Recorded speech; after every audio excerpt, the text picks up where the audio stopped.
Shivraj medical colleges Siddha homeopathy இயற்கை மற்றும் யோகா மருத்துவ படிப்பிற்கான அட்மிஷன் நடைபெறுகிறது. தொடர்புக்கு 9842721500. ஹலோ ஃப்ரெண்ட்ஸ், உங்களுக்கு பைசைக்கிள், இ-சைக்கிள் இல்ல இ-ஸ்கூட்டர் வாங்கணுமா? இல்ல இதுல ஏதாச்சும் சர்வீஸ் பண்ணணுமா? Contact choosemybicycle.com at 9092090924. அதிமுகவின் 25 எம்எல்ஏக்கள் அங்கு ஆதரவு அளித்ததற்கு கடுமையான எதிர்வினையை ஆற்றியிருக்கிறார். முதல்வர் விஜய் மீது தாக்குதல் நடத்தியிருக்கிறார் திரு எடப்பாடி பழனிசாமி. இந்த செய்தியாளர் சந்திப்பு எப்படி பாக்குறீங்க? இது ஒரு காம்ப்ளிகேட்டான சுச்சுவேஷன் தான். பட் ப்ராக்டிக்கலா அது எப்படி சாத்தியமாகும்னு தெரியல. அவருமே கூட என்ன செய்ய போறோங்கிறது இன்னும் உறுதியாகாதனால நாங்க பொறுத்திருந்து பாருங்கள் அப்படி மட்டும் சொல்லியிருக்காரு. நேத்து திரு அக்ரி கிருஷ்ணமூர்த்தி அவர்கள் சொல்லும்போது சட்டப்படியான நடவடிக்கை எடுக்கப்படும் அப்படின்னு சொன்னாரு. இன்னைக்கு திரு எடப்பாடி பழனிசாமி அவர்கள் பொறுத்திருந்து பாருங்கள் சொல்லி சொன்னார்.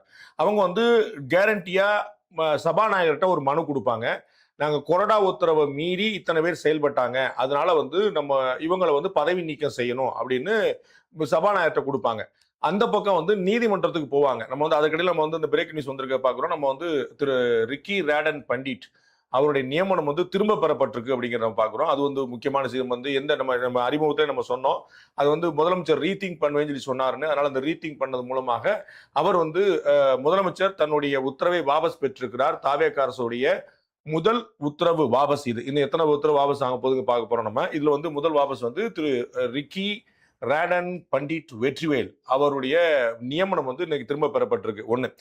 திரு எடப்பாடி பழனிசாமி அவர்கள் அதிமுக பொதுச் செயலாளர் நேரடியாக சபாநாயகர்கிட்ட ஒரு புகாரை கொடுப்பார். இந்த மாதிரி கொறடா உத்தரவை மீறி செயல்பட்டு இருக்கிறாங்க, அதனால அவர்களுடைய அந்த 25 எம்எல்ஏக்களை தகுதி நீக்கம் செய்ய வேண்டும் என்று கோரிக்கை விடுப்பார். மறுபுறம் நீதிமன்றத்திலும் தேர்தல் ஆணையத்திலும் புகார்கள் இருக்கும். அது என்ன முக்கியமா கவனிக்க வேண்டிய விஷயம் அப்படின்னா, திரு வேலுமணி தலைமையிலான குழுவினர் தேசிய ஜனநாயக கூட்டணியிலிருந்து வெளியேறி காங்கிரஸ் இருக்கக்கூடிய அலையன்ஸ்ல சேர்ந்திருக்கிறாங்க. அதனால மத்திய அரசுடைய நிலைப்பாடு என்ன, தேர்தல் ஆணையத்தோட நிலைப்பாடு என்னன்னு கவனிக்கணும். ஒண்ணு. வெளியில அவர்கள் இரட்டை சின்னத்தை முடக்கினாலோ, அதிமுக திரு எடப்பாடி பழனிசாமியிடம் தான் இருக்கிறது என்று சொன்னாலோ அது தனியான ஒரு விஷயமா இருக்கும். சட்டமன்றத்துக்குள் சபாநாயகர் எடுக்கக்கூடிய முடிவு தான் இறுதியானது. இரண்டாவது முக்கியமான விஷயம், அவர் முடிவு எடுத்தால்தான் அதை ஆதரித்தோ எதிர்த்தோ வழக்கு போட முடியும். முடிவெடுக்க சொல்லி நீதிமன்றம் அவரை கம்பல் பண்ண முடியாது. நம்ம பார்த்திருக்கிறோம். இந்த இடங்களை இதற்கு முன்னாடி உங்களுக்கு நினைவு கூறுறது சொல்ல வசதியா இருந்தா, 2011-16 அதிமுக ஆட்சி காலத்துல தேசிய முற்போக்கு திராவிட கழகம் தான் எதிர்கட்சியாக இருந்தது. அந்த கட்சியில 7 எம்எல்ஏக்கள் அதிமுக பால் ஈர்க்கப்பட்டாங்க. முன்னாள் அமைச்சர் திரு மாஃபாய் பாண்டியராஜன் உட்பட சட்டமன்ற அருண் பாண்டியன் உட்பட மொத்தமா பாத்தீங்கன்னா ஒரு 7 பேருக்கு மேல அவங்க ஈர்க்கப்பட்டாங்க. அவர்கள் மீது கட்சி தாவல் தடை சட்டத்தின்படி நடவடிக்கை எடுக்க வேண்டும் என்று தொடர்ந்து வலியுறுத்தப்பட்டது. பை த வே, கட்சி தாவல் தடை சட்டம் யாருக்கு பொருந்தாது என்று சொன்னால், சட்டத்தின்படி 2/3 மெஜாரிட்டி ஒரு பக்கத்துல இருந்துச்சுன்னா அவங்க தாவுனாங்க அப்படிங்கிற பேர் வராது. முன்னாடி 1/3 மெஜாரிட்டின்னு இருந்துச்சு இந்த சட்டம் கொண்டு வரப்பட்ட போது. பிறகு 2003 நினைக்கிறேன் அதுல அமெண்ட்மெண்ட் கொண்டு வரப்பட்டு 2/3 மெஜாரிட்டி ஒரு பக்கம் போச்சுன்னா அது கட்சி தாவலா வராதுன்னு. இப்ப நம்ம பாக்குறோம், திரு எடப்பாடி பழனிசாமி தரப்புலையும் சரி, திரு வேலுமணி தரப்புலையும் சரி 2/3 மெஜாரிட்டி இல்லை என்பதை பார்க்கிறோம். அதனால இது ஒரு பெரிய சிக்கலா தான் இருக்கும். நீதிமன்றத்தின் அடிப்படையில 47ங்கிறது 22, 25 பிரிஞ்சிருக்கு. 25 திரு வேலுமணிக்கு ஆதரவாகவும் 22 திரு எடப்பாடி பழனிசாமிக்கு ஆதரவா இருக்கு. சட்டமன்றத்துக்குள்ள கட்சி அடிப்படையில பார்த்தா எத்தனை எம்பிக்கள், எத்தனை மாவட்ட செயலாளர்கள், எத்தனை பொதுக்குழு உறுப்பினர்கள், எத்தனை செயற்குழு உறுப்பினர்கள்னு அது தனி பஞ்சாயத்து. நம்ம தெளிவா புரிந்து கொள்ள வேண்டியது, பொலிட்டிக்கல் பார்ட்டி வேற, பார்ட்டியின் அசம்பிளி வேற. அதனாலதான் அந்த கட்சிக்கான தலைவராக ஒவ்வொருத்தர் இருந்தாலும் சட்டமன்ற குழு தலைவர் என்று தேர்ந்தெடுக்கப்படுறத பாக்குறோம். நம்ம காங்கிரஸ் கட்சியுடைய மாநில தலைவர் திரு செல்வ பெருந்தகை, காங்கிரஸ் சட்டமன்ற குழு தலைவர் திரு ராஜேஷ்குமார், விடுதலை சிறுத்தைகள் கட்சியுடைய பொதுச் செயலாளர் திரு திருமாவளவன், அந்த கட்சியோட சட்டமன்ற குழு தலைவர் திரு வன்னியர்ஸ். அப்ப நம்ம ஏன் இது வருதுங்கிற புரிஞ்சுக்கிட்டா நமக்கு சரியா இருக்கும். அந்த அடிப்படையில திரு வேலுமணி அவர்களை சட்டமன்ற குழு தலைவரா அந்த குரூப்பும், திரு எடப்பாடி பழனிசாமி அவர்களை இப்ப சட்டமன்றக்குள்ள இவங்களும் நியமிச்சிருக்காங்கன்னு பாக்குறோம். அந்த சண்டை தான் ஓடிட்டு இருக்கு. வெளியில தேர்தல் ஆணையம், நீதிமன்றம் என்று 3வது பெருந்தகராறு, 4வது பெருந்தகராறு காத்திருக்குது. நடக்க போது லாங் டேர்ம்ல. சட்டமன்றத்துக்குள்ள சபாநாயகரின் முடிவே இறுதியானது. தேமுதிக கேஸ்ல ஏடிஎம்கே பால் ஈர்க்கப்பட்டவங்கள கடைசியா 5 வருஷம் நிறைவு பண்ற வரைக்கும் எந்த ஆக்ஷனுமே எடுக்காம அரசுக்கு ஆதரவாக தேமுதிக திரு விஜயகாந்த் இந்த பக்கம் பேசிட்டு இருக்கும் போதே, மன்னிக்கணும், அரசுக்கு எதிராக திரு விஜயகாந்த் அவர்கள் பேசிக் கொண்டிருக்கும் போதே அரசுக்கு ஆதரவாக திரு மாஃபா பாண்டியராஜன் பல சந்தர்ப்பங்களில் பேசினாருங்கிற பாக்குறோம். கடும் எதிர்ப்பு எல்லாம் மீறி சபாநாயகர் முழுக்க அவங்க சப்போர்ட்டா இருந்தாரு பாக்குறோம். அதே போல திரு வேலுமணி தலைமையிலான 25 எம்எல்ஏக்களுக்கும் சபாநாயகர் முழுமையான ஆதரவையும் அங்கீகாரத்தையும் கொடுத்து அவருடைய பதவிக்கு எந்த ஆபத்தும் வராம பார்க்கக்கூடிய வாய்ப்பு இருக்கு. மறுபுறம் நீதிமன்றம்லாம் போய் சண்டையெல்லாம் முடிக்கிறதுக்குள்ள இந்த டேர்மே முடிஞ்சிருக்கு. இந்த ஒட்டுமொத்தமான 5 ஆண்டுகள் ஆட்சி காலமே முடிவுக்கு வந்ததற்கான வாய்ப்புகள் தான் அதிகம் தெரிகின்றன. அதனால அசம்பிளிக்கு உள்ள all the 25 MLAs R safe அப்படின்னு நான் நினைக்கிறேன். எஸ் சார், இந்த நிலையில முன்னாள் முதல்வர் திரு ஸ்டாலின் அவர்கள் கடுமையான விமர்சனத்தை தாவேக அரசு மீது வைத்திருக்கிறார். அதிமுகவின் எம்எல்ஏக்களை விலைக்கு வாங்க முயற்சி நடந்திருப்பதாகவும் விலைக்கு வாங்கப்பட்டிருப்பதாகவும் விமர்சித்திருக்கிறார் திரு ஸ்டாலின் அவர்கள். அவருடைய அறிக்கைப்படி தமிழக வெற்றி கழக ஆட்சி அமையவோ தொடரவோ திராவிட முன்னேற்ற கழகம் தடையாக இருக்காது என்ற எனது நிலைப்பாட்டிற்கு ஏற்ப திமுக எம்எல்ஏக்கள் நம்பிக்கை வாக்கெடுப்பை புறக்கணித்து வெளிநடப்பு செய்திருக்கிறார்கள். அதே போன்று சட்டமன்றத்துல தோழமை ஆட்சி தொடர்வதற்கோ அமைவதற்கோ தடையாக இருக்காது திமுக தலைவர் சொல்லியிருக்கிறாரு. எதிர்க்கட்சி தலைவர் ரொம்ப தெளிவா சொல்றாரு, உங்களுக்கு பெரும்பான்மை எண்ணிக்கையும் இல்ல, பெரும்பான்மை ஓட்டும் இல்ல அப்படின்னு பதிவு பண்ணிருக்கிறார். நீங்க உள்ளதிலே நம்பர் 1 வந்திருக்கீங்களே தவிர உங்களுக்கு வாக்களிக்காதவர்கள் எண்ணிக்கை தான் அதிகம் அப்படிங்கிற அந்த ரிவர்ஸ் கணக்கை எப்பயுமே தோற்கவர்கள் சொல்லக்கூடிய அந்த கணக்கை சொல்லியிருக்காரு. அப்ப ஆதரவு வாபஸ் வாங்கியிருக்க வேண்டியதானே? அந்த இவருடைய கூட்டணி கட்சியாரோட காங்கிரஸ் பேச முடியாது, முடிஞ்சு போச்சு. இந்த 4 கட்சியோட ஆதரவு இருக்கு, அவர்களுடைய 8 எம்எல்ஏ ஆதரவு இருக்கு. வாபஸ் வாங்க வேண்டியதானே? நீங்க எதுக்கு வெளிநடப்பு பண்றீங்க? நீங்க எதிர்த்து வாக்களிச்சிருக்க வேண்டியதானே? சோ தாவேக அரசுக்கு எதிர்ப்பு எவ்வளவு வலுவா இருக்குங்கிறது தெரிஞ்சிருக்கும்ல. அப்படி இவர்கள் எதிர்த்து வாக்களிக்கவும் இல்லை. தங்களுடைய தோழமை இயக்கத்தை அந்த அறிக்கையை குறிப்பிடுறாரு, நீங்க படிக்க போறீங்க. அதுல அந்த இடத்துல தோழமை இயக்கங்களோட ஆதரவு கொடுத்தாங்க, அதையும் கண்டினியூ பண்றாங்க. வாபஸ் வாங்க சொல்லிருக்கலாம்ல. சோ திரு திருமாவளவர்கள் நாங்க 4 பேரும் 8 எம்எல்ஏக்களும் வாபஸ் வாங்கணும்னு சொன்னா அப்ப என்ன கெட்டுச்சு? அது ஆதரவு கொடுக்குறாங்க அப்படின்னு சொல்லி சொன்னா அதுல என்ன பிறகு ஒன்னு ஆதரவு கொடுக்குறாங்கன்னா தே ஷுட் சப்போர்ட் அல்லது யூ ஷுட் அப்போஸ். ரெண்டுமே இல்லாம சப்போர்ட்டும் பண்ணாம அப்போஸ் பண்ணாம நாங்க நடுநிலை வைக்கிறோம். இந்த 5 பேர் சொன்னது போல வெளிநடப்பு பண்றது ஒருவேளை நடுநிலை வைக்கிறது தானே. அதற்கப்புறம் அறிக்கையில மட்டும் கண்டிக்கிற என்ன அர்த்தம் இருக்கு அப்படிங்கிறது தெரியல. எஸ், அதே இதுல திரு ஸ்டாலின் அவர்கள் தொடர்கிறார். அதே போன்று சட்டமன்றத்திற்கும் எங்கள் தோழமை இயக்க உறுப்பினர்களான பிரேமலதா விஜயகாந்த், ஜவாஹிருல்லா, தமிமுன் அன்சாரி, நித்யானந்தம் ஆகிய உறுப்பினர்களும் வெளிநடப்பு செய்துள்ளனர். அவர்களுக்கு எனது நன்றியை தெரிவித்துக் கொள்கிறேன் அப்படின்னு ஃபார்மாலிட்டியான விஷயங்களை சொல்லிட்டு அடுத்த கட்டமாக ஆரம்பிக்கிறார் திரு ஸ்டாலின் அவர்கள். அதே போல இந்திய கம்யூனிஸ்ட், மார்க்சிஸ்ட் கம்யூனிஸ்ட், இந்திய யூனியன் முஸ்லீம் லீக், விடுதலை சிறுத்தைகள் ஆகிய தோழமை கட்சிகள் தமிழ்நாட்டில் குடியரசுத் தலைவர் ஆட்சி வந்துவிடக் கூடாது என்ற எண்ணத்தின் அடிப்படையில் நம்பிக்கை வாக்கெடுப்பில் அரசுக்கு ஆதரவாக வாக்களித்துள்ளனர். அவர்களின் நிலைப்பாட்டையும் நாங்கள் மதிக்கிறோம். ஆனால் இந்த ஆட்சி அமைய வழிவகுத்த எல்லோருடைய நம்பிக்கையும் சிதைக்கும் வேளையில் தமிழக வெற்றி கழகம் இறங்கி இருக்கிறது என விமர்சித்திருக்கிறார். அதற்கு சாட்சி ஆளுங்கட்சியின் கடந்த 3 நாட்களின் செயல்பாடுகளும் அதற்கு எங்க தோழமை கட்சியினரின் கொடுத்த அறிக்கைகளும் தான் என சுட்டிக்காட்டியிருக்கிறார் முன்னாள் முதல்வர் ஸ்டாலின். திரு விஜய் அவர்களுடைய 3 நாள் ஆட்சியில என்ன தப்பு நடந்தது அப்படிங்கிறத சொல்லணும். தோழமை கட்சிகள் சொல்லிட்டாங்க, இந்த மாதிரி விமர்சனம் வந்திருக்குன்னா வந்தே மாதரம் சர்ச்சை சொன்னாங்க. அதுக்கு நாம ஏற்கனவே சொன்னோம். திரு ஸ்டாலின் அவர்கள் முதலமைச்சராக இருந்த போதே, ஆளுநராக திரு விஸ்வநாத் அர்லேக்கர் பதவியேற்ற போதே இதே மாதிரி 3 பாடல்களும் பாடப்பட்டன. முதல்ல வந்தே மாதரம், பிறகு தேசிய கீதம், பிறகு தமிழ் தாய் வாழ்த்துங்கிறது இருந்துச்சு. அப்போது முதலமைச்சர் திரு ஸ்டாலின் அவர்கள் அங்கதான் கூட தான் இருந்தார். அதற்கு வெளியில மறுப்போ கண்டனமோ எதிர்ப்போ அதிருப்தியோ எதுவுமே அவரும் சரி தோழமை கட்சியும் சரி அப்ப வரைக்கும் சொல்ல. இது இந்த சர்ச்சை வந்த பிறகுதான் அங்கேயும் அது பாடப்பட்டதுங்கிறதே ஒளிவுல தெரிஞ்சது. அப்படி சம்பவம் நடந்த மாதிரியே யாரும் காட்டிக்கல.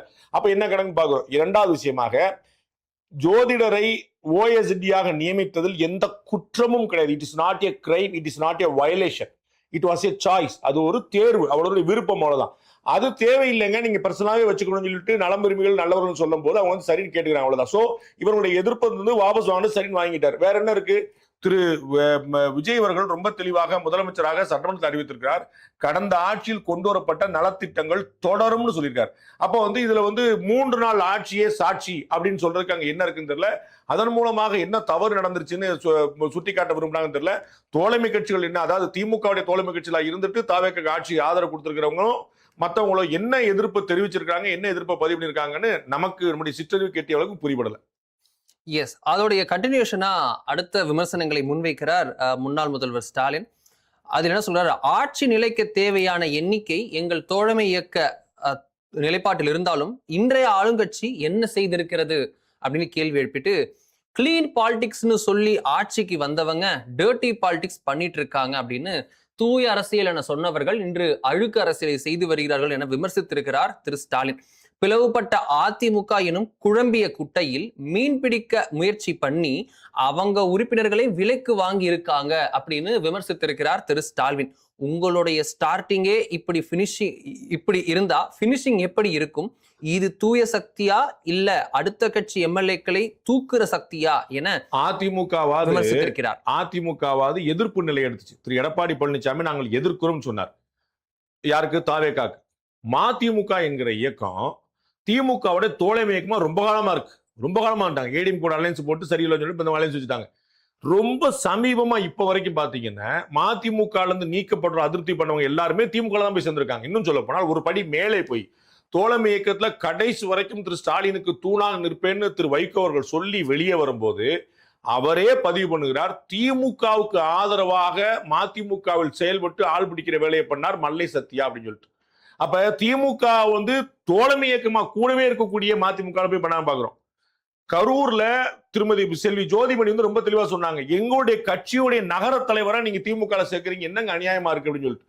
காங்கிரஸ் கட்சி தோழமை இயக்கம் இன்னைக்கு தானே பஞ்சாயத்து உங்களுக்கு, அன்னைக்கு தோழமை இயக்கம் திரு செந்தில் பாலாஜி அவர்கள் திமுக அங்க பொறுப்புல இருக்கிறாரு, செல்வி ஜோதிமணி அவர்கள் அங்க காங்கிரஸ்ல பொறுப்புல இருக்கிறாங்க. காங்கிரஸ் கட்சியுடைய நகர செயலாளர் அங்கிருந்து அப்படியே லவாக்குன்னு தூக்கிட்டு திமுக சேர்த்தாங்க. அப்ப இதெல்லாம் நீங்க என்ன மாதிரி சேர்ப்பீங்க? அப்ப கட்சி மாறி வந்தவர்கள் எதுக்கு அதிமுக திமுக சேர்றாங்க, மற்ற கட்சியும் சேர்றாங்கிறது தனிக்கதை. உங்களுடைய தோழமை இயக்கங்கள்ல இருந்தே நிறைய உங்களுக்கு விசுவாசமா கூடவே அந்த காங்கிரஸ் கட்சி 22 வருஷமா கூட இருந்துச்சு. அதில் தான் 2014 மதிமுக கேட்க வேண்டாம், அது வந்து திமுகவுக்கு எங்களுக்கு எந்த வேறுபாடும் வச்சு. அப்ப அவர்களுடைய கட்சியிலே சரி மதிமுக இருந்த தலைவர்கள் எல்லாருமே இன்னைக்கு எங்க இருக்காங்கன்னு சொல்லுங்க. மதிமுக இருந்த எந்த தலைவர் அதிமுக போயிருக்காரு? போன முறை இப்ப எம் நாட் ராங் ஈரோட்ல போட்டியிட்ட கேண்டிடேட் வரைக்கும் வந்து மதிமுக இருந்தவர் போட்டியிட்டவர், அவர் வந்து திமுக போனார். யாருங்க? இப்ப எலெக்ஷனுக்கு கொஞ்ச நாள் முன்னாடி. அப்ப நீங்க வந்து மதிமுக இருந்தவர்களை எல்லாம் திமுக சுவீர்த்துக் கொண்டீர்கள். அது அரசியல், ராஜதந்திரம், நியாயம், சரி. அது மாதிரி வந்து அதிமுக பிளவுபட்டு கிடக்கு எதிர்தான் நிக்குது. அதுல ஒரு பிரிவு எடுத்துட்டாங்கன்னா அது டர்ட்டி பாலிடிக்ஸ். எனக்கு கூட இருக்கிறவங்களே தூக்கிட்டீங்க அப்படின்னா அது என்ன பாலிடிக்ஸ்? எதிர இருக்கிறவங்களும் பலந்து வந்திருக்காங்க. இது எப்படி டர்ட்டி பாலிடிக்ஸா மாற முடியும்?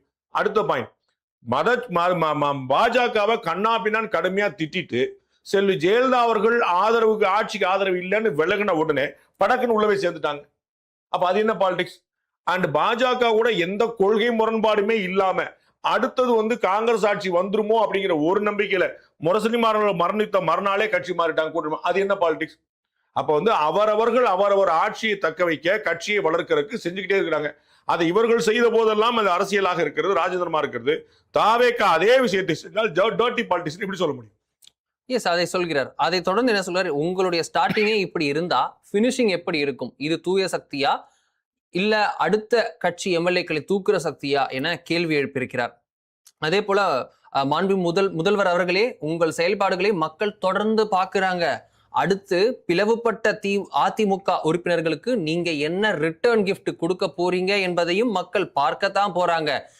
எங்களை பொறுத்தவரை திமுக தொடர்ந்து தன் கொள்கையில் உறுதியா இருந்து ஆக்கப்பூர்வமான எதிர்க்கட்சியா செயல்படும் என சொல்லியிருக்கிறார் முன்னாள் முதல்வர் ஸ்டாலின் அவர்கள். இதுல வந்து ஃபினிஷிங்கே இப்படியா, ஃபினிஷிங் எப்படி இருந்து ஸ்டார்டிங் எப்படி அப்படின்னு சொன்னதை தாண்டி முக்கியமான விஷயம் ரிட்டர்ன் கிஃப்ட் அப்படின்னு சொல்லுது. அந்த அமைச்சரவை விரிவாக்கத்துல திரு வேலுமணி உள்ளிட்ட 6 பேர் அமைச்சராக புரிஞ்சுக்கலாமா? திரு இபிஎஸும் அதே சொல்லியிருக்கிறார்.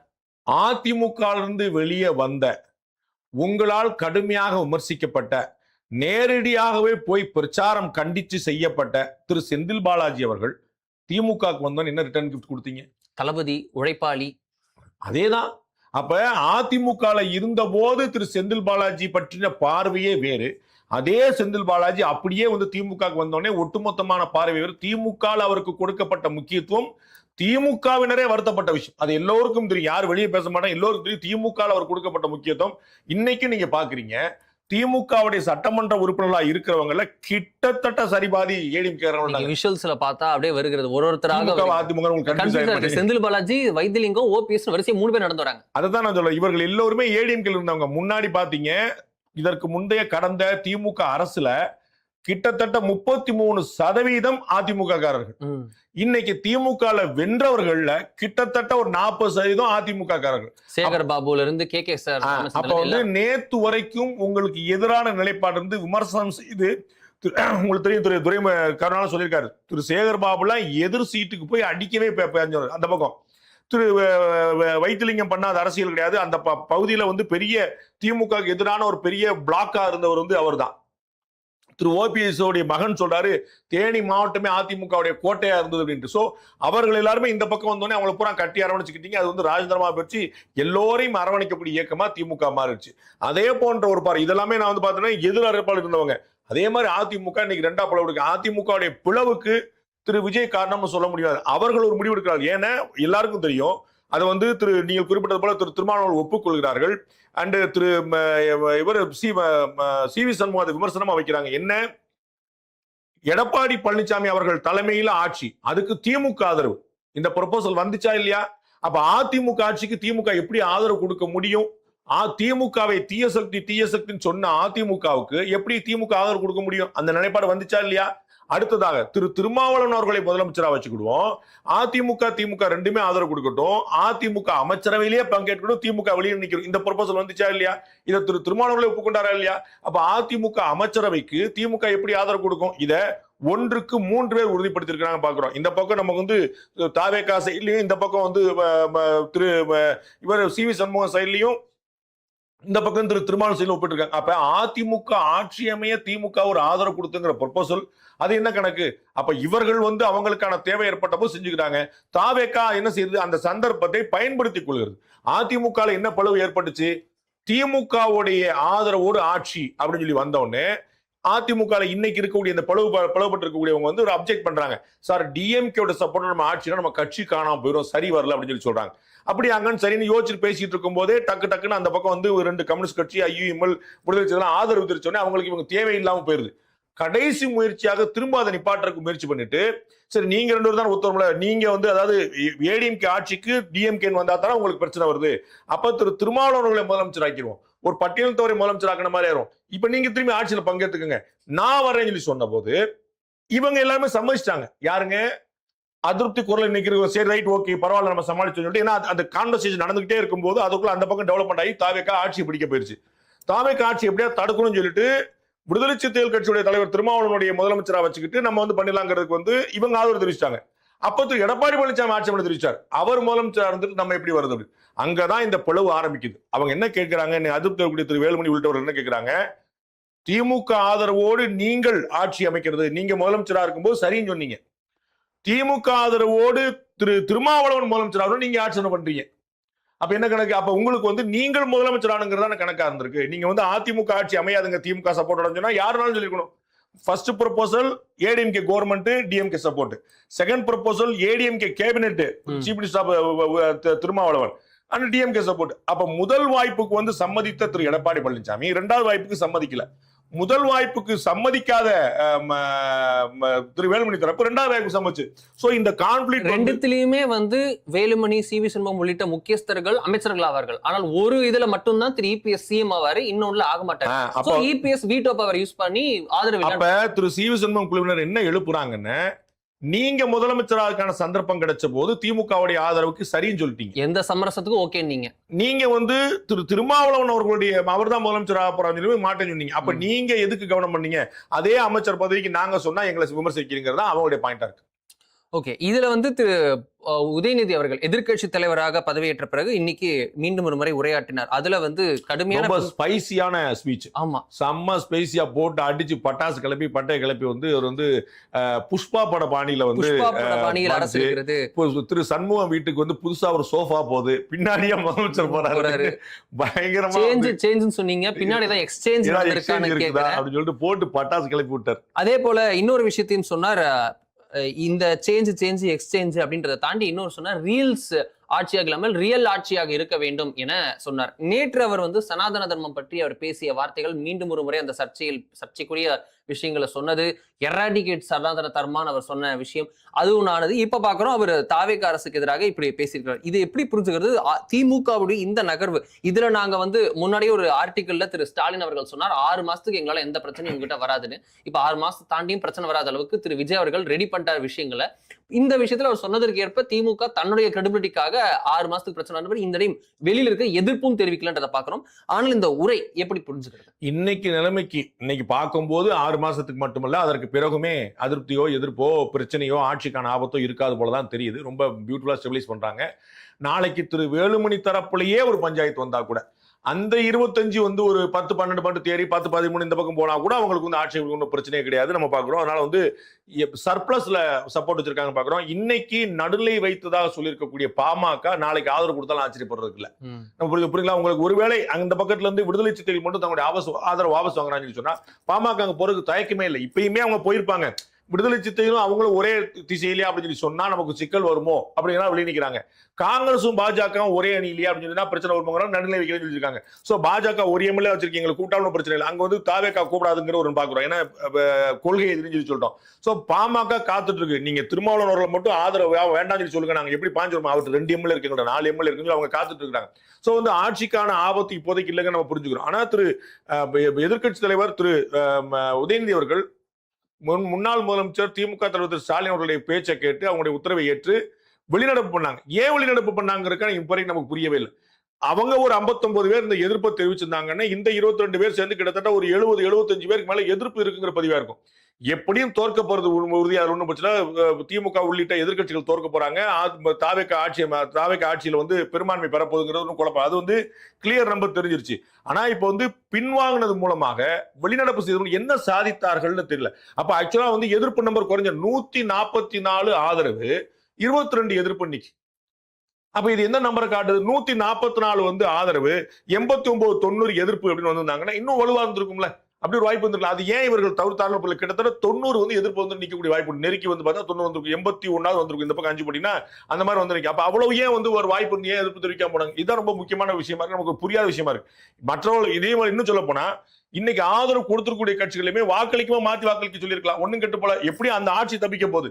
சோ நீங்கள் ஏதோ ஒரு மக்களுடைய மேண்டேட்டுக்கு எதிராக செயல்பட்டுட்டீங்கன்னு வராது, ஆட்சி கவுளாது. அப்ப ஆனா நமக்கான ஒரு ஹோல்டு போயிருமோ, நம்ம வந்து தாவேக்காக்கு ஆதரவு கொடுக்குற மாதிரியே இருக்கிறோம், நம்ம வந்து ஒரு டீசென்டான பாலிடிக்ஸ் பண்றோம், நமக்கு வந்து நம்ம ஆட்சிக்கு குடைச்செல்லாம் கொடுக்க மாட்டாங்கிற மாதிரி ஒரு. ஆனா அது இல்லையே. நம்ம இன்னைக்கு விமர்சனத்துல அப்படி இருக்குது. அப்ப இவர்கள் எதிர்ப்பை பதிவு செய்திருந்தாலாவது கடுமையான எதிர்ப்பு எதிரணிக்குதுங்கிறது வந்திருக்கும். திமுகவுடைய பழைய தோழமை இயக்கங்கள் அத்தனை பேருமே எதிர்ப்பு, திமுக எதிர்ப்பு, தேமுதிக எதிர்ப்பு அப்படின்னு வந்துச்சுன்னா ஒரு 80-90 எம்எல்ஏக்கள் எதிர்ப்புல வந்திருப்பாங்க.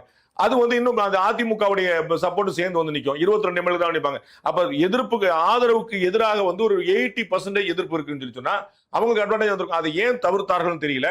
பட் பேச்சுல திமுக எப்பவுமே மாஸ்டர், உங்களுக்கு தெரியும். அதுல வந்து கரெக்டான வெல் ப்ரிப்பேர்டு திரு உதயநிதி ஸ்டாலின் அவர்கள் வந்து பட்டாசு கிளப்பி ஸ்பீச் கொடுத்தான்னு பார்த்தோம். பட் அதுல வந்து அது என்ன பிரயோஜனம் கிடைக்க போகுதுன்னு ஒண்ணுங்களா. புஷ்பா பாணி, எக்ஸ்சேஞ்சு, சேஞ்சு, கூவத்தூரோட மோசமா, இது மாதிரி நிறைய விஷயங்கள்லாம் வந்து சொல்லப்பட்டது. அதுல வந்து நம்ம இப்ப ஏற்கனவே முன்னாடி பார்த்தோம், இந்த திமுக இருந்து அதிமுக திமுக வந்தவங்க, மதிமுக இருந்து திமுக வந்தவங்க நிறைய பேர் வந்திருக்காங்க பாக்குறோம். சோ பொலிட்டிக்கலா அது ஒரு ஸ்பைசியான ஸ்பீச். பட் ஏன் எதிர்ப்பு தெரிவிக்கவில்லை, ஏன் வெளிநடப்பு செய்தார்கள் என்பது ஒரு புதியதான்.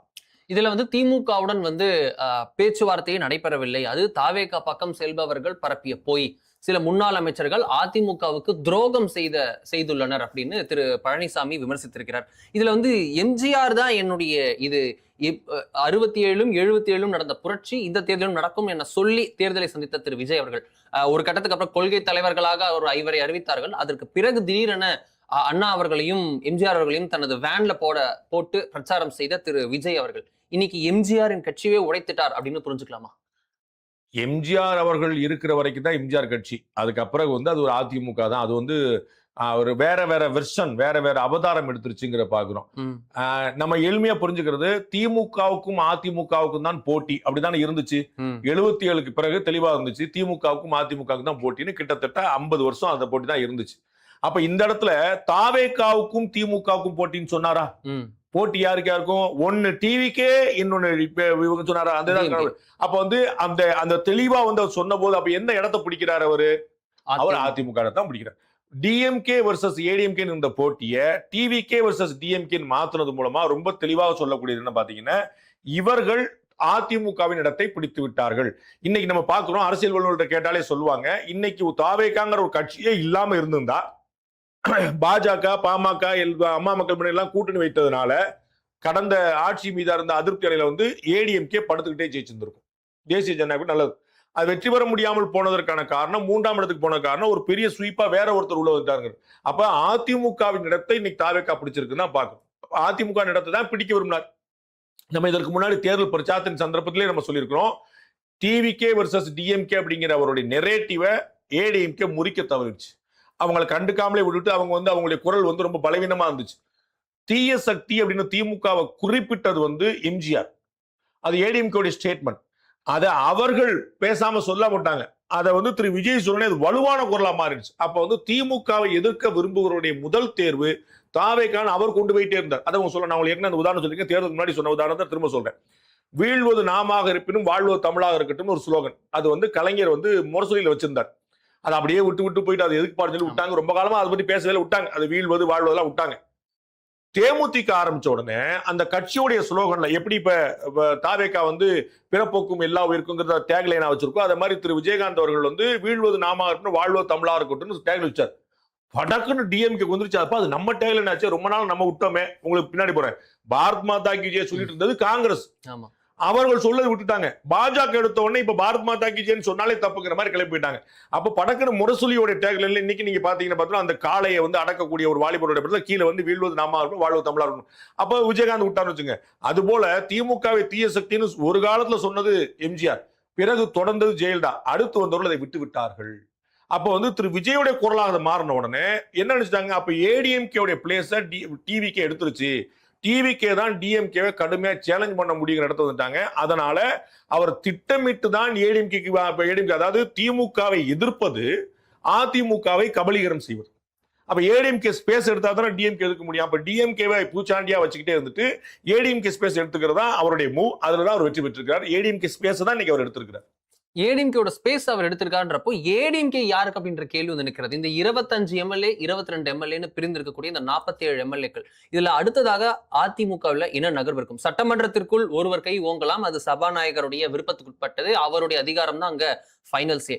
ஆனா இதுல வந்து வெளியில பார்ட்டி கடந்த 48 மணி நேரத்துல மட்டும் பல போன் கால் நடந்திருப்பதாகவும் பல மாவட்ட செயலாளர்களுடன் இருதரப்பும் பேசி வருவதாகவும் ஒன்றிய செயலாளர்கள், கவுன்சிலர்கள், மேயர்கள்னு பலர் வந்து முன்னாள் மேயர்கள்னு பலரை வந்து தொடர்பு கொண்டிருப்பதாகவும் அந்த தகவல்கள் இருக்கிறது. இரு தரப்புல யார் முந்துவார்கள், என்ன நிலைப்பாடை நோக்கி போகலாம்? இந்த 20 மாவட்ட செயலாளர்கள் இருந்தால்தான் ஜெனரல் கவுன்சில்ல பொதுச் செயலாளர் பதவிக்கே பொதுக்குழுல விண்ணப்பிக்க முடியும் என்ற நிலை இருக்கிறது. அதை முறியடித்து இவர்கள் வர வாய்ப்பு இருக்கா, இல்ல தக்க வைக்க இபிஎஸ் வாய்ப்பு இருக்கா? அதிமுகவில் அடுத்து என்ன? நான் பெருசா திரும்பி ரிப்பீட் பண்ண விரும்பல. அதிமுகவில் ஒரு பெரிய குழப்பமான காலம், பெரும் பின்னடைவு காலம். நம்ம சொல்லுவோம்ல இலை உதிர் காலம் அப்படின்னு, அந்த நிலைமை தான். அது வந்து இப்போதைக்கு வந்து இரட்டையில இருக்குது. அந்த இரட்டையில வந்து உதிர் காலத்துல இருக்குதுன்னு நான் நினைக்கிறேன். ஏன்னா நீதிமன்றம், தேர்தல் ஆணையம் அப்படின்னு பல சண்டைகள்.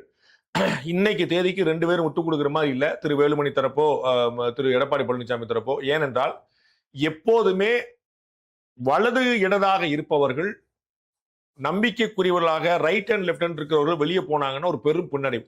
உங்களுக்கு நினைவு இருக்கும், திரு பிரபாகரன் அவர்கள் இலங்கையில ஈழக்கட்போரை முன்னெடுத்து சென்ற போது கருணா என்கிற முரளிதரன் வந்து கிழக்கு மாகாணத்துக்கான தளபதியா இருந்தார். அவர் வெளியேறினதுதான் முதல் பெரும் பின்னடைவாக அவருக்கு வந்துச்சு. ஏன்னா புலிகளுடைய அமைப்புடைய எல்லா பிளஸ் அண்ட் மைனஸும் அறிந்தவராக கருணா என்கிற முரளிதரன் இருந்தார். இப்ப அவர் போன உடனே அது வந்து சரசரசரசன்னு மைனஸ் பாயிண்டா போயிருச்சு. திரு எடப்பாடி பழனிசாமி அவர்கள் அதிமுகவை கைப்பற்றிய போது திருமதி சசிகலா திரு டிடி தினகரன் வரும்போது பெரும்ல பின்னலை வேலை பார்த்தவங்க வந்து திரு வேலுமணியும் திரு தங்கமணியும். இன்னைக்கு திரு வேலுமணியும் தங்கமணி 2 பேருமே ஒரே பக்கத்துல இருக்காங்க. தங்கமணி அவர்கள் வந்து எம்எல்ஏ ஆக முடியல, ஆனா திரு வேலுமணி அவர்கள் இருக்கிறாங்க. அதனால வந்து அவங்க 2 பேருமே அங்க இருக்கிறாங்க. அப்ப உங்களுடைய சாதக பாதகங்களை அத்தனையுமே அறிந்தவர்கள் இந்த பக்கம் வந்து நிற்கும் போது ஒரு பெரிய இத்தனைக்கும் இப்போதைக்கு வந்து திரு அக்ரி கிருஷ்ணமூர்த்தி, திரு ஓஎஸ் மணி இவங்க எல்லாமே திரு எடப்பாடி பழனிசாமி கூட இருக்காங்க. அவர்கள் எல்லாம் ஒரு காலத்துல திருமதி சசிகலாக்கு ஆதரவாக இருந்தவங்க. திரு ஓஎஸ் மணியனோ திரு அக்ரி கிருஷ்ணமூர்த்தி இவங்க எல்லாமே பாத்தீங்கன்னா அவங்களுக்கு ஆதரவா இருந்தவங்களை பார்த்தோம். சோ அவர்களே எங்க நிக்கிறாங்க அப்படிங்கிறப்ப ரொம்ப காம்ப்ளிகேஷன் சிச்சுவேஷன் தான். சட்டமன்றத்துக்குள் எந்த நடவடிக்கை எடுக்கப்பட போவது இல்லை. அவர்கள் அதிமுகங்கிற பேர்லயே தொடர்வார்கள். ஏதாவது வேணா கூட வேற பேர் வச்சுக்கோங்கப்பா அப்படிங்கிற மாதிரி சேஃபா வச்சு பண்ணிக்கிடுவாங்க. அவர்கள் அமைச்சராக திரு எடப்பாடி பழனிசாமியே கூறியது போல 6 பேர் அமைச்சராக பதவியேற்பதற்கான வாய்ப்புகள் தெரிகின்றன. அந்த அமைச்சராக பதவியேற்று அவங்க வந்து அடுத்த 5 ஆண்டுகளுக்கு தொடர்வார்கள். இந்த பக்கம் வெளியில கட்சிக்கான சண்டை மாறி மாறி நடக்கும். ஏன்னா பொதுக்குழுவை கூட்ட வேண்டும்னு கேட்கிறாங்க. பொதுக்குழு கூட்டப்படுமா, கூட்டப்படாதா, பொதுக்குழு உறுப்பினர்களுடைய பலம் யாருக்கு, செயற்குழு உறுப்பினருடைய பலம் யாருக்குது, மாவட்ட செயலாளருடைய பலம் யாருக்குங்கிறது அந்த சண்டை இப்போதைக்கு முடிய போவதில்லை. மகாபாரத யுத்தம் 18 நாட்கள் முடிந்தது. இது அடுத்த 5 ஆண்டுகள் முடிய போவதில்லை. கட்சி முடியுதா வழக்கு முடியுதான்னு பார்க்கணும். அத்தியாயங்கள் தொடர்ந்துகிட்டே இருக்கும் அதிமுகவில் அப்படின்ற மாதிரி தான் இருக்கிறது. என்னென்ன நடக்குது அப்படின்றத பார்க்கணும். இந்த இதுல பாஜக இதோடைய அடுத்த கட்ட நகர்வை எப்படி எதிர்கொள்ளும்? பாஜக அதிமுகவில் ஒரு முக்கியமான ஒரு ஸ்டேக் ஹோல்டராக ஒருத்தருடன் நல்ல தொடர்பு இருந்தது அப்படின்னா திரு வேலுமணி அவர்கள்.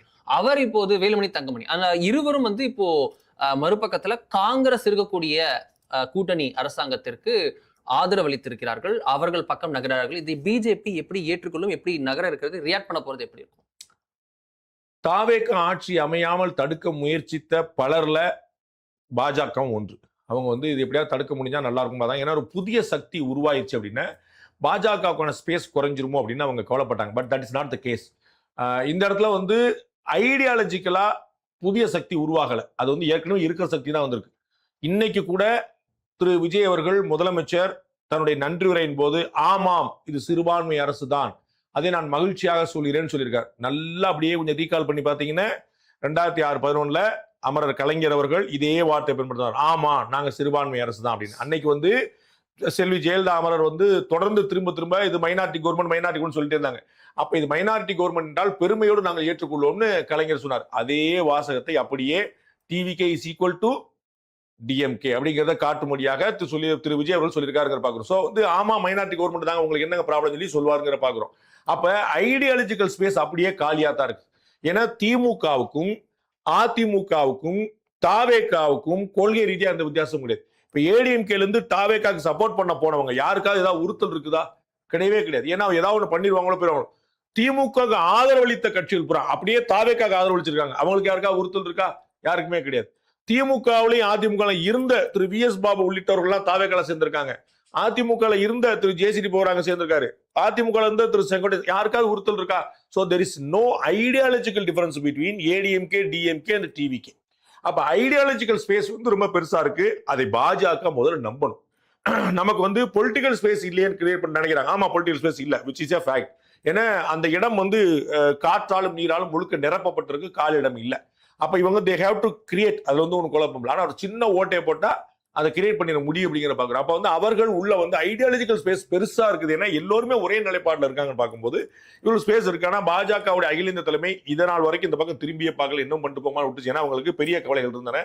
வெஸ்ட் பெங்கால்ல ஆட்சியை பிடிச்சாச்சு, கேரளத்துல ஆட்சியை விட்டாச்சு, 3 எம்எல்ஏ ஆரம்பிச்சாச்சு, புதுச்சேரியில வந்து தக்க வச்சாச்சு, அஸ்ஸாம்ல தக்க வச்சாச்சு, இப்ப மிச்சம் இருக்கு தமிழ்நாடு தான். அப்படிங்கும்போது இனிமே தான் கவனம் செலுத்துவாங்க அப்படின்னு நம்புறேன். செலுத்துனாங்கன்னா அவர்களுக்கு எதிர்காலம் நிச்சயமா காத்திருக்கு. என்ன காரணம்னா பொலிட்டிக்கல் ஸ்பேஸ் காலி இருக்கு. பாஜக வரும், நான் பாஜக நிலைப்பாடு அப்படிங்கிற சென்ஸ்ல சொல்ல, பாஜக பொலிட்டிக்கல் ஸ்பேஸ் அப்படியே காலியா இருக்கு. ஏன்னா மேல ஒரு இடத்துல வரணும். நீங்க பாப்பீங்க திமுக கூட்டணி கட்சிகளே ஒரு செகண்ட் ரோல் பண்ணுவாங்க, எழுதி வச்சுக்கோங்க. திமுக கூட்டணி கட்சிகளே இன்னைக்கு வேற ஒரு ரோல் எடுப்பாங்க கொஞ்ச நாள்ல. ஏன்னா அவங்களுக்கு இப்பதான் ஒரு பிரீத்திங் பீரியட் கிடைச்சிருக்கு. முன்னாடி வந்து ஆளுங்கட்சியாவோ எதிர்கட்சியாவோ ஒரு நிலைப்பாடு எடுத்தாலும் திமுக பின்னாடி போயானுங்கிற மேண்டேட் இருந்தது. இன்னைக்கு திமுக பின்னாடி தொடரணுங்கிற மேண்டேட் கிடையாது, கம்பல்சன் கிடையாது. அதனால அவர்களே ஒரு ஃப்ரீடம் எடுப்பாங்க. ஏன்னா அவங்க கட்சி பூரா காணாம போயிருக்கு. மதிமுக 2 எம்எல்ஏ வந்திருக்காங்க, விடுதலை சிறுத்தைகள் 2 எம்எல்ஏ வந்திருக்காங்க, கம்யூனிஸ்ட் 2 எம்எல்ஏ வந்திருக்காங்க. எல்லாருமே கடந்த முறை இருந்த தக்க வச்சிருக்காங்க, இல்லாட்டி கடந்த முறை போனதோட கம்மியா போயிருக்காங்க. மதிமுக கடந்த மாதிரி போனது கம்மி, காங்கிரஸ் கடந்த போனது கம்மி, விடுதலை சிறுத்தைகள் கடந்த மாதிரி போனது கம்மி. சோ 3 கட்சிகள் திமுக கூட்டணினால தங்களுடைய கடந்த கால வாய்ப்பையும் தவற விட்டுருக்காங்க. அப்ப தங்களுடைய கட்சியை பலப்படுத்த வேண்டிய முயற்சி பண்ணுவாங்க. திமுகவுக்கு துணை நிற்கிறது தான் என்னுடைய கட்சியோட அடிப்படை கொள்கை. என்னன்னா திமுகவுக்கு ஓட்டு பெறுவாங்க. உங்களுக்கு நான் பலமுறை சொல்லியிருக்கேன், மதிமுக கரைந்ததுக்கு முக்கியமான காரணம் அவர்கள் திமுக பின்னாடி நின்னது. அப்ப நான் மதிமுக ஓட்டு போட்டு திமுக ஓட்டு போடுறது, இப்போ ஜெயிக்க வைக்கிறோம்ல, திமுக நேரடியாக ஓட்டு பெறும்ல, அதே இடத்துல காங்கிரஸ் மாறிடுச்சு. காங்கிரஸ் இன்னைக்கும் அதே தப்பை தான் பண்ணிக்கிட்டு இருக்கு. இன்னைக்கு தாவேகா நேரத்தை நான் குறிப்பிட்டிருந்தேன். தாவேகாவுடைய தலைவர் தமிழக முதலமைச்சர் சத்தியமூர்த்தி பவனுக்கு போகும்போது அதை 2 நாளைக்கு முன்னாடி போன ராகுல் காந்திக்கு கிடைச்ச வரவேற்போட 10 மடங்கு வரவேற்பு அவருக்கு. அப்ப சொந்த கட்சியுடைய எதிர்கட்சி தலைவர் உள்ள வந்து நிக்கிறாரு, அவருக்கு அந்த ஆதரவு இல்ல, அவருக்கு அந்த எழுச்சி இல்ல. தமிழகத்துடைய முதலமைச்சர் வராரு, ஒரே எழுச்சி கொண்டாட்டம். திரு செல்வப்பண்ணகே உள்ள போக முடியல. அப்ப நீங்க வந்து ஃபேன் மோட்ல யாருக்கு போயிருக்கீங்க, ராகுல் காந்திக்கா விஜய்க்கு அப்படிங்கிற கேள்வி வருது. அப்ப அது வந்து இதை வந்து உணரக்கூடிய காங்கிரஸ்ல இருந்து எல்லா கட்சிகளுமே தங்கள் கட்சியை ரீவேம் பண்ண ஒர்க் பண்ணுவாங்க. அதிமுக அது பண்றதுக்கான ஸ்பேஸ் இருக்கான்னு தெரியல. அவர்களுக்குள்ளேயே சண்டை ஓடிட்டு இருக்கிறதுனால பாஜகவுக்கு அதனால பொலிட்டிக்கலா பெரிய ஸ்பேஸ் காத்திருக்கு. அவங்க வந்து முழுமையா எதிர்க்க முடியும். ஒரு எம்எல்ஏ வச்சுதான் எதிர்க்கணுங்கிற அவசியம் இல்லை, 4 எம்எல்ஏக்கள் வச்சு பெருசா இருக்க முடியல. சோ அசம்பிளிக்கு உள்ளங்கிறது வேற, அசம்பிளிக்கு வெளியில மக்கள் மன்றத்தில் தாவேகா அரசை எதிர்ப்பதற்கான பெரிய பொலிட்டிக்கல் ஐடியாலஜிக்கல் ஸ்பேஸ் வந்து பாஜக இருக்கு. அவர்கள் பயன்படுத்திக்கிறார்களா இல்லையாங்கிறது அவர்களுடைய கையில் இருக்கு. ஹலோ ஃப்ரெண்ட்ஸ், உங்களுக்கு பைசைக்கிள், இ சைக்கிள் இல்ல இ ஸ்கூட்டர் வாங்கணுமா? இல்ல இதுல ஏதாச்சும் சர்வீஸ் பண்ணணுமா? Contact choosmybicycle.com at 9092090924.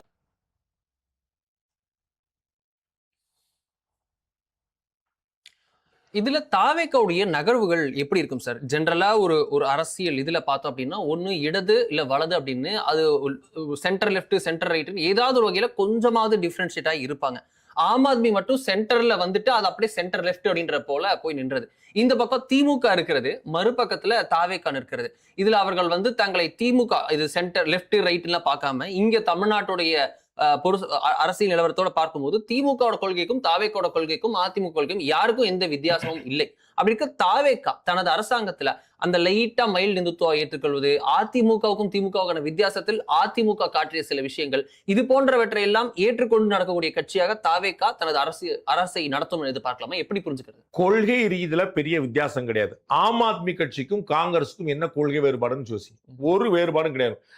காங்கிரஸுக்கும் பாஜகவுக்குமே கொள்கை வேறுபாடு கிடையாது. அதர் தன் தி ஹிந்துத்வாங்கிற ஒரு பாயிண்ட்ல அது விமர்சனம் கிண்டலா சொல்லுவாங்க. பாஜக காங்கிரஸுக்கு லைட்டா மாதா இது கோமாதாவையும் இதையும் கொடுத்துட்டோம் அப்படின்னா அது வந்து பிஜேபி அப்படின்னு அந்த காலத்துல விமர்சனம் அந்த மாதிரி சொல்லுவாங்க. சோ காங்கிரஸ் கட்சியோட கொள்கைக்கும் பாஜகவுடைய கொள்கைக்கும் ஹிந்துத்வா ஒரு விஷயம் தவிர வேற எந்த வித்தியாசம் கிடையாது. அதனால ரெண்டுக்கும் நடுவில் ஒரு ஸ்டாண்ட் எடுத்தாரு அரவிந்த் கெஜ்ரிவால். சாஃப்ட் இந்துத்துவா அப்படின்னு வச்சுட்டு சோ நான் காங்கிரஸும் இல்ல ராமர் எடுத்தீங்கன்னா நான் ஹனுமன் எடுப்பேன். ஆமா, அது மாதிரி இந்த பக்கம் இருக்கிற ரெண்டு பேரும் போய் நடுநாடு பார்த்தோம். இவர் ராமரை எடுத்ததுனாலேயே அது என்ன மாதிரியான ஒரு பொலிட்டிகல் ஸ்ட்ராட்டஜில திரு ராகுல் காந்தி வந்து தொடர்ந்து சிவனே எடுத்துட்டு இருந்தாங்க பாக்குறோம். பார்லிமெண்ட்ல திரும்ப போட்டோ காட்டிட்டே இருந்தாரு. சிவன் நீங்க வந்து ராமர் சொல்லிங்க நான் சிவனை பிடிக்கிறேன்னு சொல்லிட்டு நான் கவுல் பிராமின் கூட அந்த மாதிரி எல்லாம் வந்து சொல்லி ட்ரை பண்ணாங்கன்னு பாக்குறோம். அதனால தாவேக்காவுக்கும் திமுகவுக்கும் ஐடியாலஜிக்கல் டிஃபரன்ஸே கிடையாது. திமுகவுடைய ஆட்சியில் இருக்கக்கூடிய குறைகள், திமுகவுடைய கட்சியில செயல்பாட்டு முறையில் இருக்கக்கூடிய குறைகள், இந்த குறைகள் தவிர்த்த ஒரு கட்சியாக தாவேக்கா இருக்க ட்ரை பண்ண அவ்வளவுதான். திமுக மேல என்னென்னலாம் மைனஸ் பாயிண்டா சொன்னாங்க சார், அந்த மைனஸ் பாயிண்ட் எடுத்து அந்த மைனஸ் பாயிண்ட் பாத்தீங்கன்னா கொள்கை கோட்பாடுலாம் சொல்ல மாட்டாங்க. அவங்க அட்ராசிட்டி அடாவடி கீழே கட்சிக்காரங்க வந்து நின்னாங்க, பிரச்சனை பண்ணாங்க, கவுன்சில் பண்ணாங்க, எம்எல்ஏ சரியில்லை, இது மாதிரி லா அண்ட் ஆர்டர் இது மாதிரியான விமர்சனங்கள் அவங்க மேல இருப்பாங்க. அந்த விமர்சனங்கள் மட்டும் தவிர்த்தா போதுங்கிற இடத்துல இருப்பாரு. நீங்க பார்த்துப்போம் இன்னைக்கு சொல்லியிருப்பாரு விஜய் அவர்கள், முதலமைச்சர் சொன்னார் இன்னைக்கு அசம்பிளிலேயே, கடந்த ஆட்சியில் நிறைவேற்றப்பட்ட நல்ல திட்டங்கள் தொடரும் அப்படின்னு சொன்னார். சோ மகளிர் உரிமை தொகையை வந்து 2500 ரூபாயா இப்போதைக்கு ஆக்க மாட்டார், ஆனா அந்த 1000 ரூபாய் வந்து தொடரும். அதான் நம்ம வந்து பாக்குறோம். இந்த மாசம் 15ஆம் தேதியே வந்து கொடுத்ததுக்கான வாய்ப்பு இருக்கு. நம்ம வந்து அதை வந்துருவாங்க தான் பாக்குறோம். சோ அது வந்து தொடருங்கிறத நம்ம பாக்குறோம். அதுதான் தொடரும் தான் அவரும் சொல்லியிருக்காரு. அப்ப minus points, negative aspects of DMK அதை மட்டும் கழித்த கட்சியாக தாவேக்கா செயல்படும். வேற எந்த வித்தியாசமும் இருக்காது.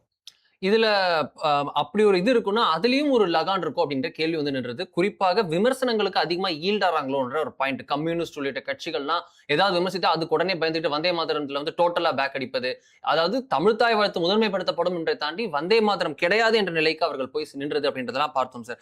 இதுல நான் கேட்கணுன்றது, உங்களுக்கு கம்யூனிஸ்ட் உள்ளிட்டோரின் ஆதரவு தேவைப்படாவிட்டாலும் கூட, அதிமுகவின் ஒரு பிரிவு ஆதரவு கொடுத்ததன் மூலம் கூட உங்களுக்கு கம்யூனிஸ்ட் ஆதரவுமே தேவையில்லாலும் கூட இந்த நரேட்டிவ்க்கு தாவேக்கா ரொம்ப ஈல்ட் ஆகுதோ, உடனே பதறி பதறி பதறி ரியாக்ஷன் கொடுத்து அவர்கள் வரார்களோ அப்படின்ற விமர்சனம் வந்து நிற்கிறதுல தொடர்ந்து அதுதான் செய்வாங்க.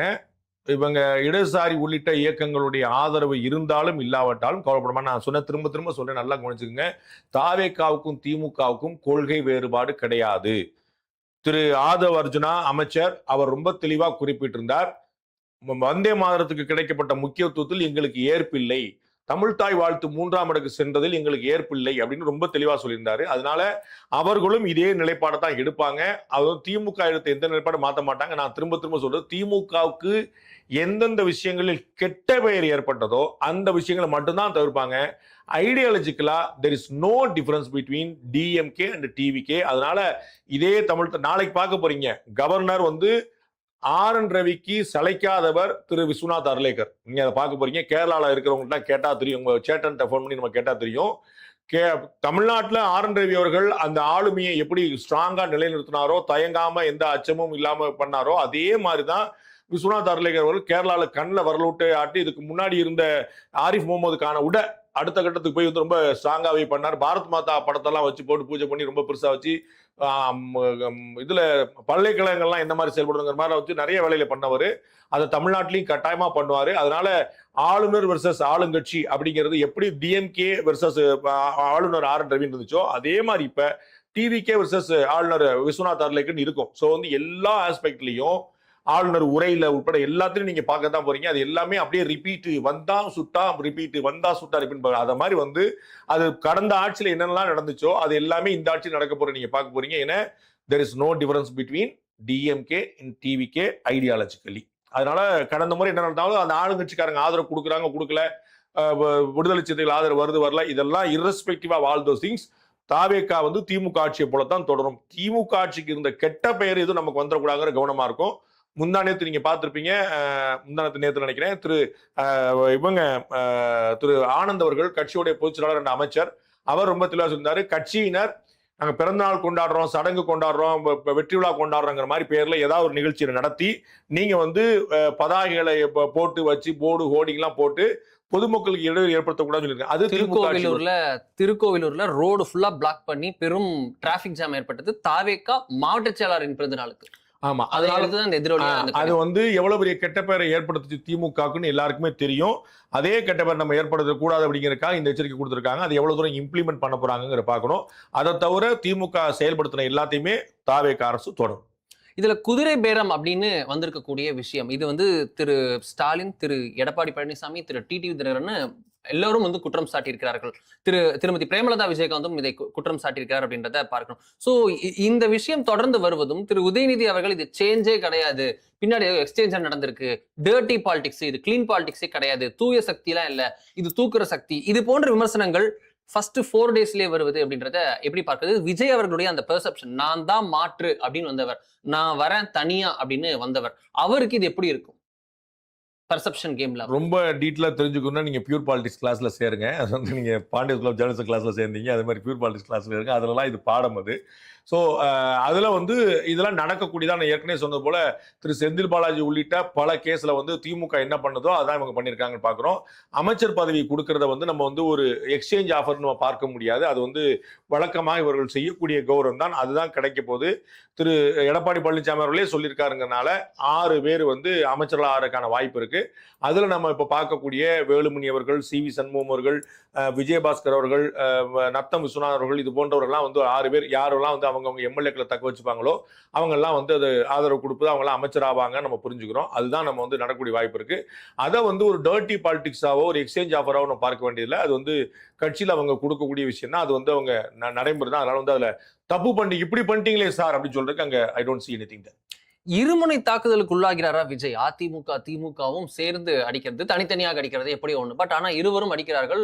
ஒரு தரப்பு சென்றதன் காரணமாக திரு இபிஎஸும் அடிக்கிறார், திரு ஸ்டாலினும் அடிக்கிறார், மறுபக்கத்தில் டிடிவி தினகரன், பிரேமலதா விஜயகாந்த் உள்ளிட்டோரும் அடிக்கிறார்கள். இன்னும் பிக்சருக்கு பாஜக வரல, இந்த பிக்சர்ல நடுநிலைன்னு இருக்கிறது. ஒருவேளை அடுத்த கட்ட மாற்றங்களை பாஜக தனது ஸ்டேட் யூனிட்ல செஞ்சு ஏதாவது மாற்றங்களை செய்து அவர்களும் வந்து ஐடியாலஜிக்கலா அடிக்க ஆரம்பிக்கிறாங்க அப்படின்னா தாவேக்காவுக்கு ரோட் அஹெட் எப்படி இருக்கும் புரிஞ்சுக்கலாம். இந்த ஃபர்ஸ்ட் 6 months ஆஃப் ஹனிமூன் பீரியடே ஸ்மூத்தா இருக்குமா, இல்ல அதுக்கப்புறமும் டஃபா இருக்கா? இல்ல, அவங்களுக்கு வந்து ஒரு பெரிய டஃப்பான பீரியட் வந்து கண்ணில் தெரியல. அது வந்து ஒரு ஸ்மூத்தான செயலிங் தான் இருக்குது. நம்ம வந்து என்னென்ன வருதுங்கிறத நம்ம ரொம்ப டூ எளியா கணிக்க முடியாது. இன்னைக்கு ஆட்சி அமர்ந்து 4 நாள் தான் ஆகுதுங்கிற பார்க்குறோம். 13ஆம் தேதி தான் அவங்களுடைய பலத்தை நிரூபிச்சிருக்காங்க, 10ஆம் தேதி தான் பதவி ஏற்றிருக்காங்க பார்க்குறோம். அதனால வந்து ஒரு பெரிய விஷயத்த நம்ம வந்து இப்பயே அடுத்த 5 வருஷம் நடக்கும் 10 வருஷம் நடக்கும் நம்ம கணிக்கிறதுல அர்த்தம் இல்லை. இப்போதைக்கு அவங்களுக்கு ஸ்மூத் செயலிங்கான ஸ்பேஸ் தான் இருக்குது. பட் வந்து இந்த சேலஞ்சஸ் இருந்துகிட்டே இருக்கும். ஆட்சியில பெரும்பான்மை பலத்தை தக்க வைக்கிற வரைக்கும், அது இருக்கிற வரைக்கும் அவர்களுக்கு வந்து ஒரு மற்ற ஆபத்துல எல்லாமே சமாளிக்க முடியும். நீதிமன்றங்கள் கண்டிக்கலாம், மத்திய அரசு வந்து ஒரு கேம் பண்ணலாம், பாஜக எதிர்க்கலாம், திமுக எதிர்க்கலாம், அதிமுக எதிர்க்கலாம். இன்னைக்கு வந்து திமுக அதிமுக ரெண்டுமே எதிர்க்கனால 2 பக்கமும் மத்தளத்துக்கு இடியோடு சொல்லி சொல்ல முடியாது. 1.5 பக்கம் அப்படின்னா சொல்லிக்கலாம். ஏன்னா திமுகவா இருக்கு, அதிமுக 2ஆ இருக்கு. அதனால வந்து ஒரு ஹாஃப் சைடு அப்படின்னு சொல்லி பார்க்கலாம். ஸோ மத்தளத்துக்கு 1.5 பக்கம் இடியோடு சொல்லிக்கலாம். ஏன்னா இன்னொரு பக்கம் வந்து கொடுக்கறதுக்கு வழி இருக்கு. திரு விஜய் அவர்கள் ரொம்ப சாமர்த்தியமா டீல் பண்றாரு, எல்லாத்துக்கும் அவர் பதில் சொல்லிருக்க போறது இல்லை. அதனால அதிமுக இருந்து ஏதாவது ஒரு குற்றச்சாட்டு வந்துச்சுன்னா அதிமுக இருந்தவங்க மூலமாவே பதில் சொல்லிடுவார். நீங்க அமைச்சர் நாளைக்கு பார்க்க போறீங்க, திரு எடப்பாடி பழனிசாமி எந்திரிச்சு வந்து ஏதாவது குற்றம் சொன்னார்னா திரு CV சண்முகமோ திரு வேலுமணியோ அதுக்கு வந்து பதில் கவுண்டர் சொல்லக்கூடியத ஒரே கட்சியின் வந்து 2 துருவங்களா இருந்து மாறி சொல்லக்கூடியத நம்ம கண்ணால பார்க்க போறோம். அது வந்து எடப்பாடி பழனிசாமி குற்றச்சாட்டு வைக்கிறார், அமைச்சர் வேலுமணி அதற்கு பதில் சொன்னார் அப்படின்னு வரப்போறதை பார்க்கணும். அதனால வந்து ஈஸியா ஹேண்டில் பண்ணிடுறோம். அது ஒரு பெரிய ப்ராப்ளமா கட்சியுடைய பெரும்பான்மை தக்க வைக்கப்படுகிற வரை அதுல ஒரு பேராபத்து இல்லை அப்படின்னு நான் நினைக்கிறேன்.